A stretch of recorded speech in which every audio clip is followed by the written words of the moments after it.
Okay. So our focus, we've decided, this is coming from our principal, our focus that we want to improve on school-wide is our math testing scores. So we're going to look at the big four: behavior, content knowledge, direct instruction, formative assessment. I've communicated with each of you individually already to try to just get you thinking in one of those areas. So I just want us to go around. We'll share how we can collect data to see areas of improvement, and then share some ideas of how we can bring up our math scores by focusing on that area. So I will go first with formative assessment. I think the best formative assessment that we have in this building available to us is probably our clickers and the individual whiteboards. However, the clickers, as you all know, are being used maybe in 3 to 4 classrooms. Well, they're not being used every day by every teacher. Right. I don't think that, so formative is pretty much every day, so. Yeah, formative we want it to be, and we want that quick feedback often, so we know where they're struggling. So in order to get some data for that, I think I'm going to create surveys for teachers and ask them what would they use. Would they use the individual whiteboards more than the clickers, or would they use the clickers? If so, I think what we're going to have to do is have more trainings on the clickers. We've offered some kind of as a optional, hey, would you like to try this? And we've had a few, but it's always the same ones. And I don't think it necessarily needs to be mandatory, and of course it can't be made mandatory, but if we can show the plus sides out of it and really show them how easy it is, because Ms. Gowan used clickers, right? Right. If you have accountability for collecting the data, they're going to want to use that formative. I mean, they're going to want to use the clickers because it collects the data for you. Okay. Whereas the whiteboards, you kind of have to either keep a tally sheet or something like that, which is fine too. But, you know. Supposed to keep up with. Right. Maybe we can have some templates or something.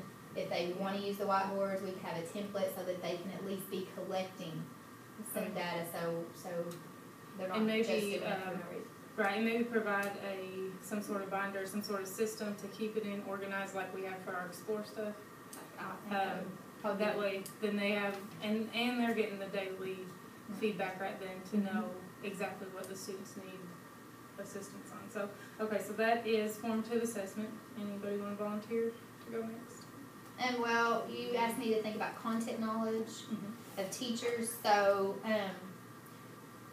well, I think it's definitely important that we have monthly meetings with our math department. And, you know, if we are the experts in the building, then if we are sharing with each other things that we do in our individual classrooms, then that's going to in turn help, you know, younger teachers or other teachers.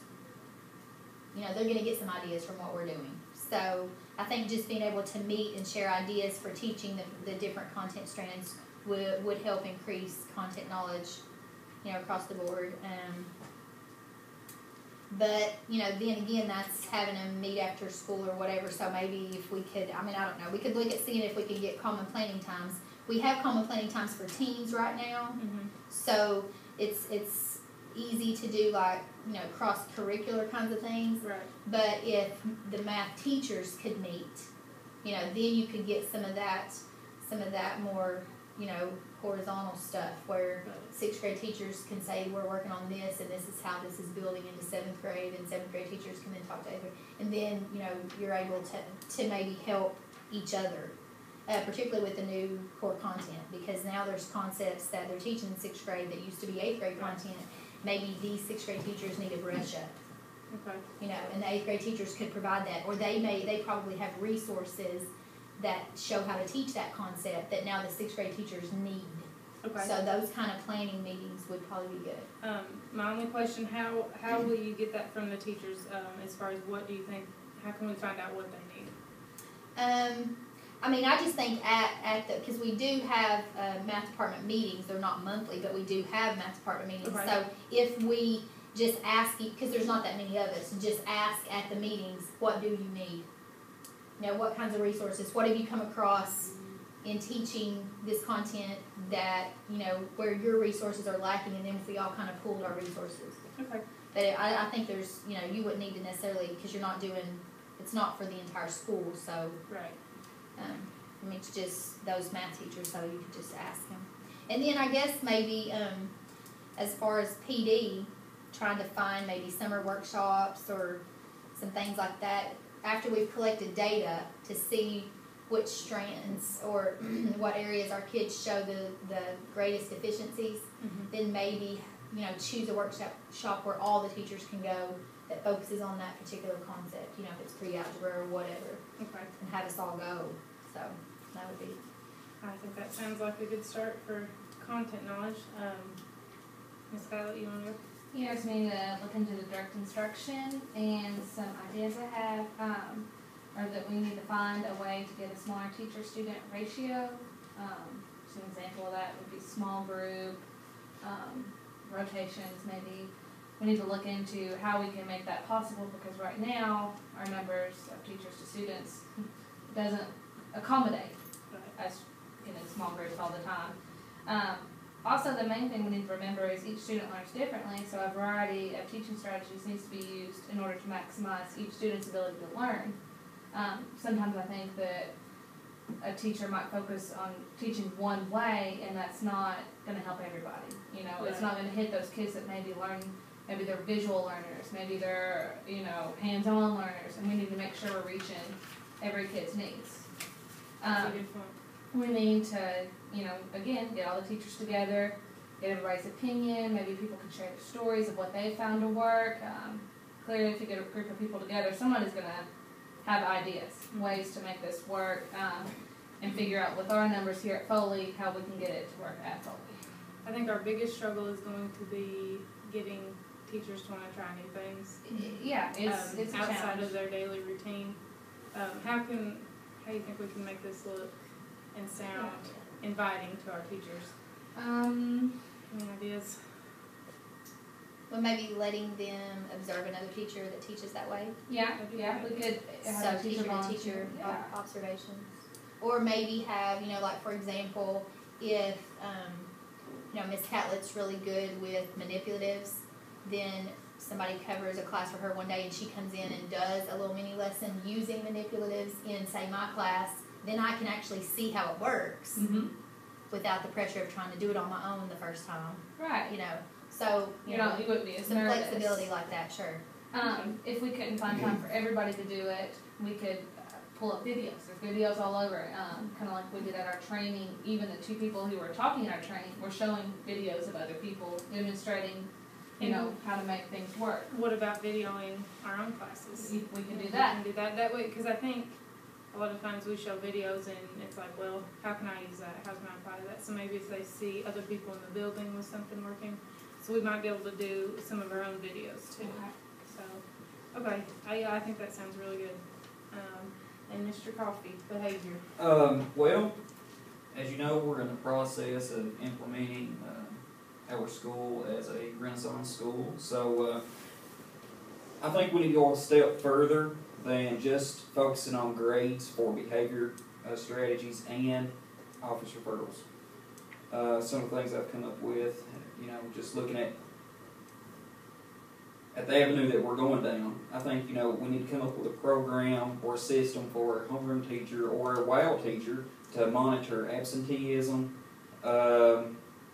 tardies, how they're doing in, you know, not just classroom. We also need to look at more parent involvement. Obviously, if we get more parents involved, we're going to have better behavior school-wide. Also, we could look at more business involvement, maybe looking at some donations like LCD TVs, iPods, iPads, even free passes maybe to the horse park or something. These kids have never been out of Madison County. Would love to have an opportunity to do something like this.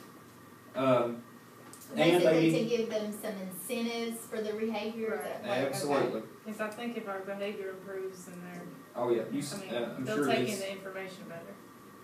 as these kids have these opportunities, these other children will see what they're getting to be involved in, and their behavior's going to turn around dramatically. Occasionally, maybe once a month, once every 2 months, for those exceptionally good students, have a entire free day or something, you know, like on a Friday, that they can just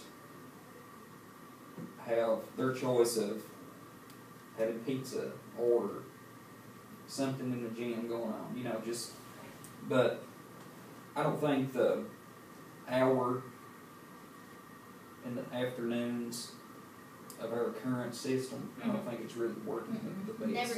You never get to fully complete what's supposed to happen. Right, And each student So- doesn't necessarily feel that involved. right, Yeah. so I So, think and we even could, even if we couldn't initially get anybody to be on board with the full day, we might be able to get a half half a day, absolutely. you know, because if you're gonna reward good behavior, and that's, 98% of our kids, And something else, you know, you're talking about half a day, you could do a half a day field trip to EKU or, you know, something close by and come back and finish the half a day Regular here, school. Right, just right. regular school day, or even continue that reward, because I'm sure they would give us a half a day here on campus right, and away from campus. Something, you know, there's a multitude of Yeah. options that we can Just do. anything we can find that the kids will work for. Mhm. Okay. Okay, good ideas. To kind of summarize, wrap up, I think I'm gonna give some homework assignments. I think we've got it kind of easier than you do. We're gonna get with the teachers that we all, in the building and kind of, just get those things that we talked about, so that we know exactly what they need. So if whether it's their email or a hard copy, just something that we can make sure that we get it back from the teachers so that we know what we can do, and come up with those strategies to implement. If you will, kind of come up with some ways that we can get that, get the data of how we can keep track of those behaviors, how we can, by individual students, by teachers, each classroom or whatever, and then also the reward system, how, something maybe a tiered system so that they have levels to work for, and I think with everything that we've talked about, that, just hopefully all our scores will go up, but with the focus in these other three areas, math, and then with the behavior, I think if we can do that, something like that, the improvement of behavior will really shoot up all our scores, really. But, well, thank you all again, and we will meet back. I'll let you know when, to kind of follow up and hopefully come up with some solid strategies to implement. So, okay. That's good.